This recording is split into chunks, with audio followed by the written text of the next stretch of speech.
Now Probert got the right hand free. He's loose with the right hand, and he starts to retaliate, and down goes Nyland, and the two of them are hammering each other. Knights of Columbus, that hurt. It's old-time hockey, the way you're supposed to play. You throw a little lumber if a guy gets in your way. You play like Gordie Howe or Eddie fucking Shore. We can't all be Gretzky's, the Muse or Bobby Orr's. Hey. The enforcer of all hockey podcasts. It's the Biscuit. It's the Biscuit. Damn it! Let's go regulation size or what? The enforcer of all hockey podcasts. God help the fucking day if fighting's ever banned. As our country will stop working on Sabatmas fucking cans. Hi, everybody. It's the Biscuit Podcast. Hey, you wanna go? Yeah, okay. Good luck, man. Good luck to you too, buddy. All right, Biscuit Babies. I'm on to do one thing with my buddy Travis from the Jet Fuel Podcast, and that one thing is talk Winnipeg Jets hockey. How are you, Travis? I am really good, William. I'm really good. How are you? I'm great, dude. I have been talking nothing but hockey for like the last 48 hours. It's been really exciting. I'm getting super stoked on the season. Sounds like the life. Now, this is a very curious team for me. They're, as where I sit with them right now, on the bubble. They could be right there in there, or they could just miss. They went 40, 35, and 7 last season, but were hurt consistently.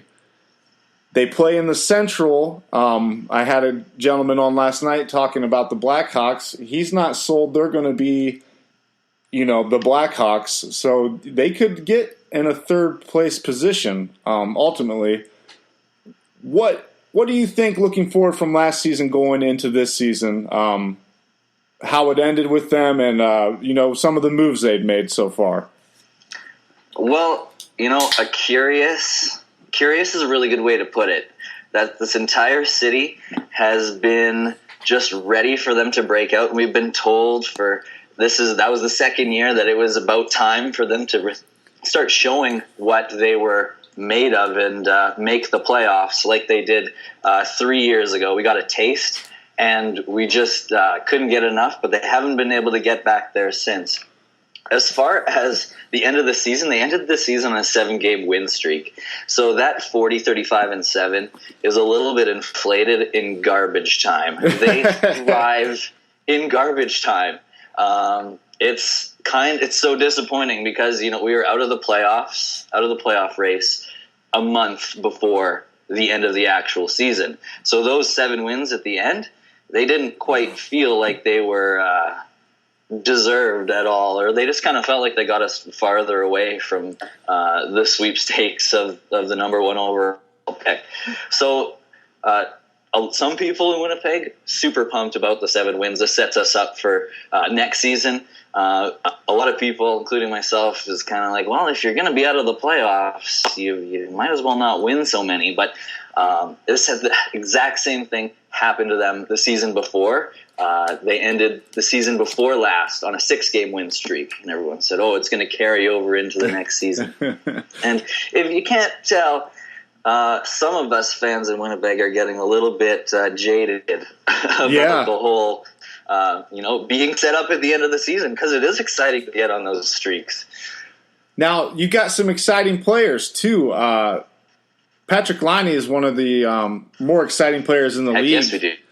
And I like the way he plays, and I like his confidence. The Leafs? Well, I love Laine's confidence. I love, my favorite celebration is the stick spin. Yes. Puts it in the holster and spins it. Yes. Just such a beauty. He's a cocky bastard, dude. I dig it.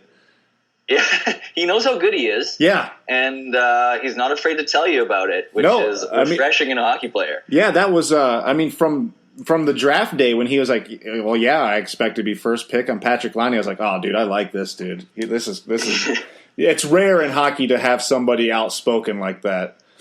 Oh, yeah. I loved his very first interview he did. He was laying on his back on his bed with Sportsnet or something like that. It was before the draft with all his long hair flopped out, and he had the most relaxed dude. I think he had sweatpants on too, just straight chilling. Yeah, exactly. In his hotel room. He was great right from the beginning. So, number 2 is a great spot to pick. Yeah. Yeah, beautiful. Now, he got murdered. That's a nice way to put it, yeah. He got murdered. How were his numbers after that? Because it's as far as I know, it seemed like he dropped off, but I don't pay attention to the Jets as closely as you do. Did he struggle like I thought he did, or was it he kept kind of the same line? He did score a little bit less after that hit, points per game wise. He was more of a Calder favorite in the beginning. Austin Matthews had that 4-goal game, but had a 15-game goalless drought or something like that. So there was some talk that Laine might push him, but then that hit came along and it did kind of set him back just a little bit. One other thing that was really a problem, his 5 versus 5 play was pretty close, but his power play numbers just absolutely dropped off. I think he only had 1 goal on the power play after that, which for a pure shooter like that is a real problem. Right. Now he needs to be able to set up in his spot. That was partly the setup of the power play, but at the same time, he needs to put it in.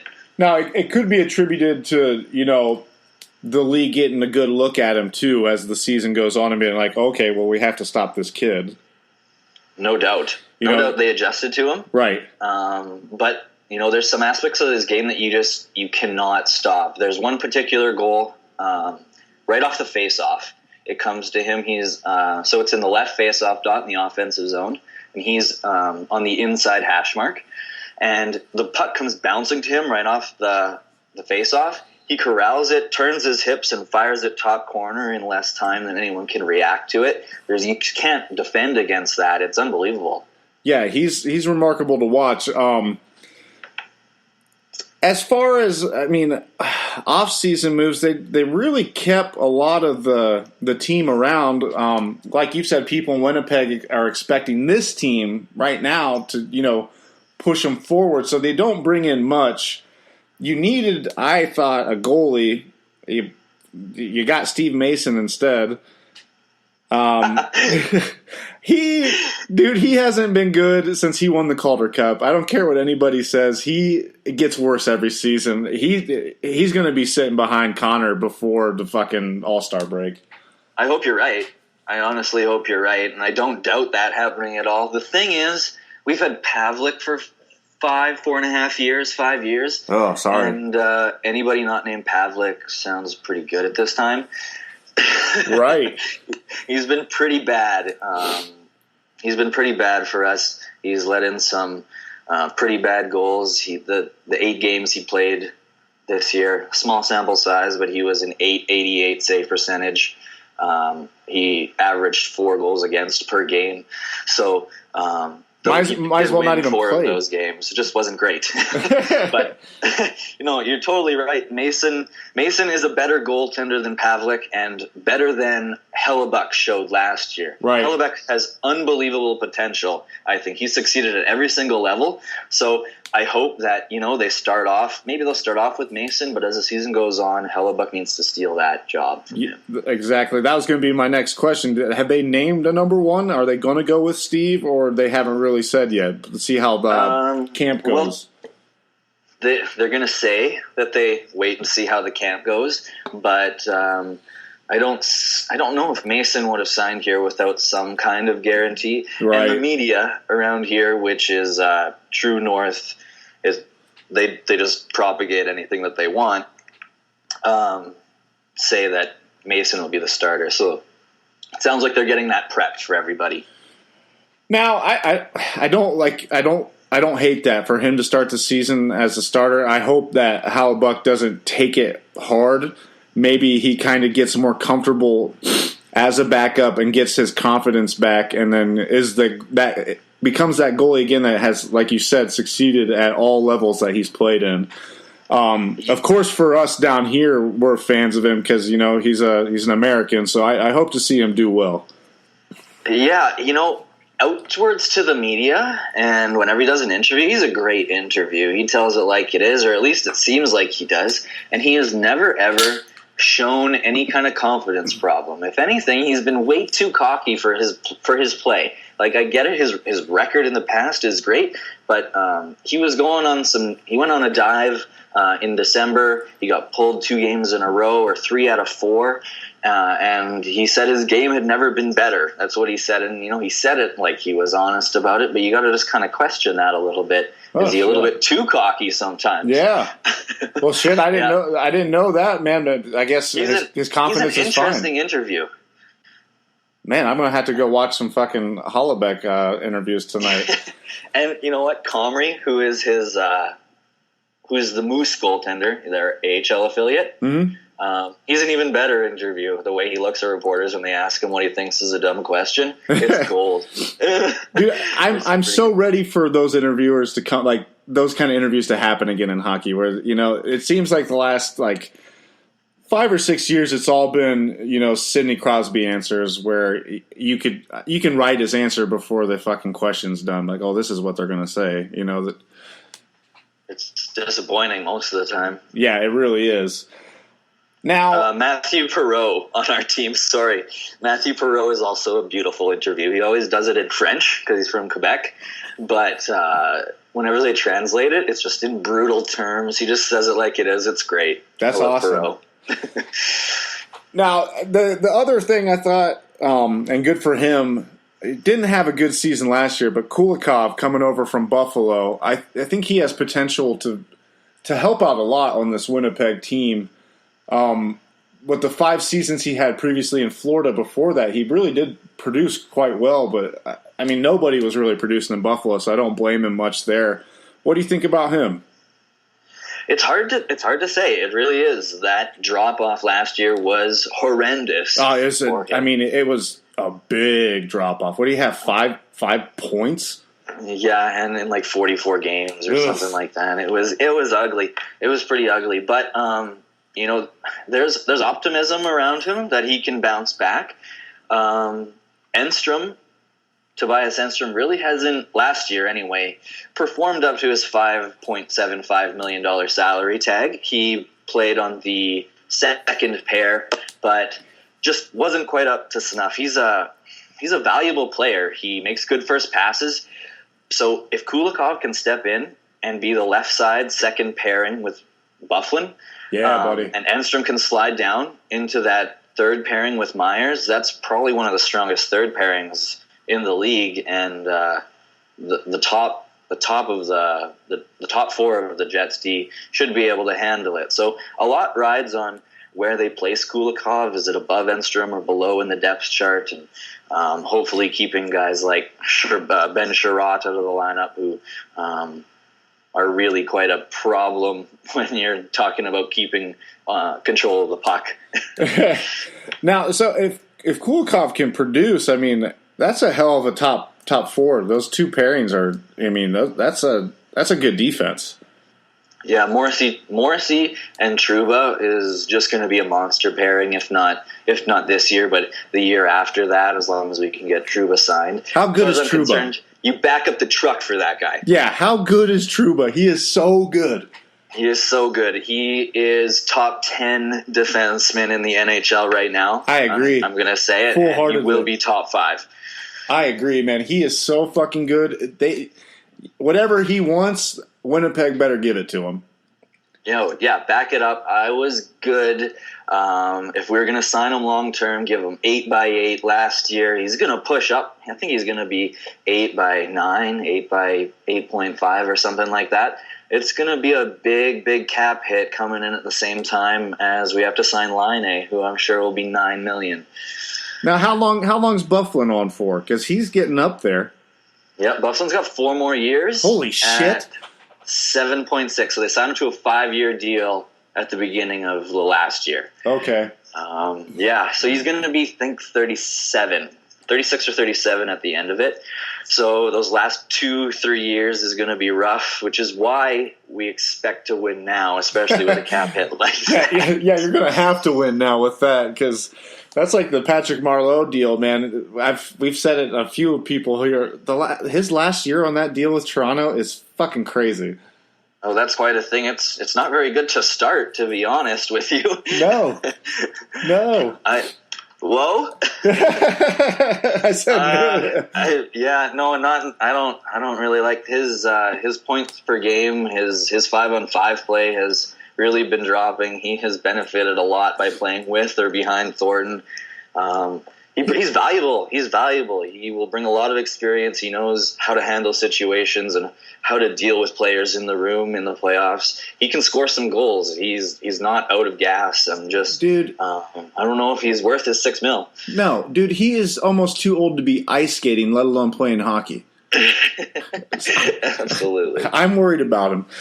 Now, Yeah. This might be bold, but I was thinking about this the other day, and this is going to be my prediction.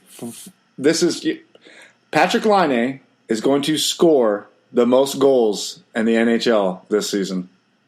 That is, I'd be on board with that. I believe he makes me believe in him.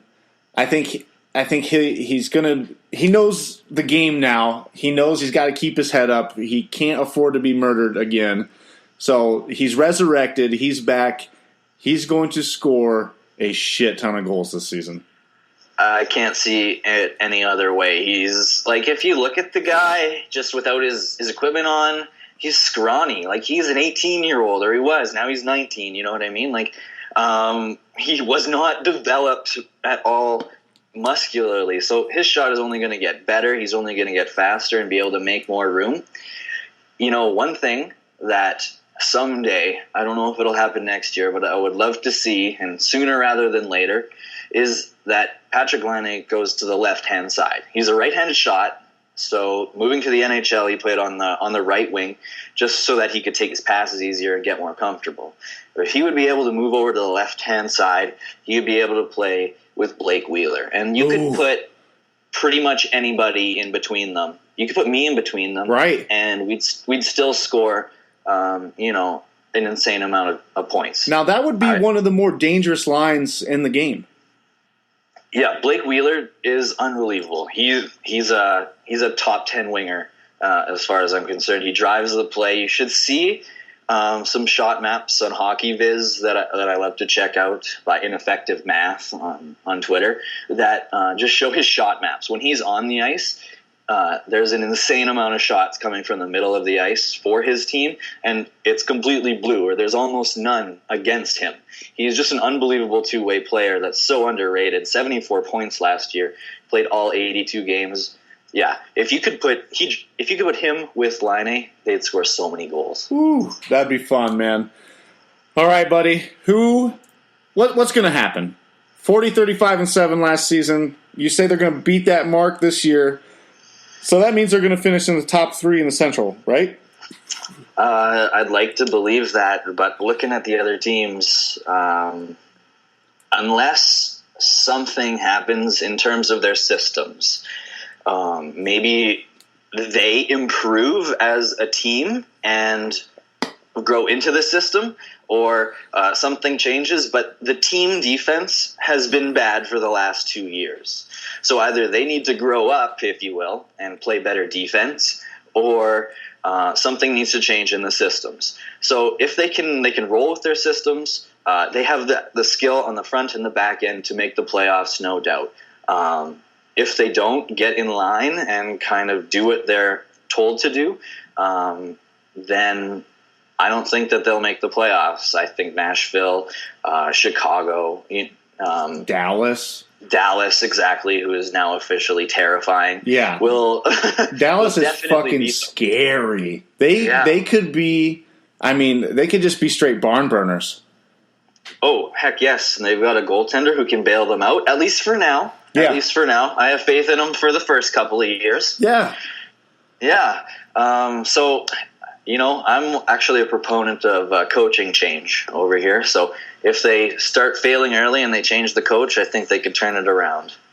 All right, buddy. Well, give me your 3 stars for the Winnipeg Jets this season for you, Travis? DeKezel? For me. DeKezel? DeKezel. Fuck, I can't read. Don't worry about it. Nobody can. So, number 1 star has to be Trouba. He is going to be a monster this year. Yep. He's going to come out and crush it. Yep. He's going to get a whole bunch of points. I hope to play him a little bit more on the power play. Get him some more points. And why I think not he's just gonna leave him cash on? in. Just leave him on the power play. Never take him off it. Yeah, absolutely. Yeah, that's what I say. Put him at the top. He could quarterback it, no problem. Star number 2 has to be Blake Wheeler, because that guy never quits. Yeah. He is unbelievable. Never stops moving, and his leadership is actually, I think, a great quality for him. He's a great person to be in that role as the captain.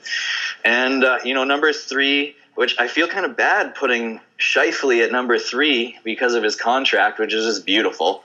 But he's got quite a shot as well. And as far as I'm concerned, we've got 2 first lines out there, so we should be good to go. Dude, I love it. And I'm sorry about Steve Mason, man. That's a bummer. Yeah, I was kind of hoping for a Scott Darling trade, but he was obviously looking for more term. Yeah. Maybe going out and getting Philip Grubauer from the Capitals. But that would have been interesting. I would have liked to see that. I think it would have been good. But yeah. Well, you get Iron Steve Mason, buddy. Hopefully he can stand on his head. The real reason I think they signed him is because we had a 2-game winning streak. Yeah, 2-game winning streak. It was in November. And, it was like the all elusive third game that it had been so long since we'd won a third game in a row. And we played so well, and Steve Mason came out and stoned us, and it was like 4-0 or something like that. But it was just like, I think they just remembered that, and that's why they signed him. He shows flashes of the goalie he can be. He's just fucking. Some nights he comes out and I swear he's like just sleeping or just doesn't give a fuck or something. Like he'll just suck guy. Complete ass. Well, Travis, dude, tell the Biscuit Babies where to find you, my man. Yeah, you can find us at Jet Fuel Podcast. We're teamed up with, we're going to get a little blog going with Hanger Hockey, so you can search them, Hanger with 2 A's, Hockey, all one word. And this has been really, really fun. Dude, I appreciate you coming on. Everybody, go check out Jet Fuel. You do that with your co-host, who couldn't make it on tonight, so we want to say hello to him as well. We'll get you guys both back on here, before it's all said and done. This is absolutely great. I love it. All right, dude. You have a good night. Thanks for coming on. Thank you. Have a good one. Okay, Biscuit Babies. That was the Winnipeg Jets with my man Travis DeKazel. Nailed it. You think I can't fucking read? You guys are idiots. I have to get at least 4 Labatt's in before I can start to read. Just takes a little time. This is fun. This is real fun. I still got a few teams left that I need help with. Anaheim Ducks. There's a fucking Ducks fan. Somebody help me out. Flames. I might have somebody for that, so you can fuck off. Coyotes. Come on. I really want to talk Coyotes hockey, dude. I'm excited about that team. Ottawa. If I don't get in Ottawa, that's fine. Big Ran and I can cover that in 2 seconds. Boring. Sabres. Capitals, I need a Hurricanes, I need a Minnesota Wild, and the fucking Dallas Stars. And that's it. That's all I need, guys. I want to get all 31. Holy shit, I need Las Vegas. Forgot they were a team. Write that the fuck down. Right now. Would you like to feel better? Would you like to not be the piece of shit that you are? Go to Lucid Float Spas in Mount Vernon, Ohio. Talk to Chad. Tell him, Chad, please make me feel like you look good. And he'll say, okay. And you'll go, I listened to the Biscuit. And he'll go, well, is this your first float? And you say, yes. If it is, don't lie to him. Because we will find out. And you get that float for half off. Why wouldn't you? Why wouldn't you? ShittyCoolers.com. Would you like 10% off? Enter the promo code SHITTYDAYS. SHITTIDAYS. Shitty Days, 10% off. You're welcome. Oh, what shirt am I wearing? Because you can't see me? It's a coast-to-coast hockey apparel shirt. Keep hipsters out of hockey. They don't tell me to do that one. I just really like this T-shirt, so I'm gonna keep pumping them up. Parker's Platoon. The bracelets are coming, guys. This is handmade quality shit we're talking here, okay? Custom. Just fucking buy one. It'll get to you. I want to hear it. ParkersPlatoon.org. One veteran at a time. Support them. Stanley Cup champion Scott the Sheriff Parker. We're on Instagram. We're on Twitter. We're on iTunes. We're on Stitcher Radio. We're on Google Play Music. We're on Buzzsprout. We are their #1 hockey podcast. We're worldwide. You love us. We love you. And Big Rand will be on soon. I talked to him today. I'm going to lift his ban. Depending on if he keeps acting well. All right, I love you guys. Freedom. Hockey. The biscuit.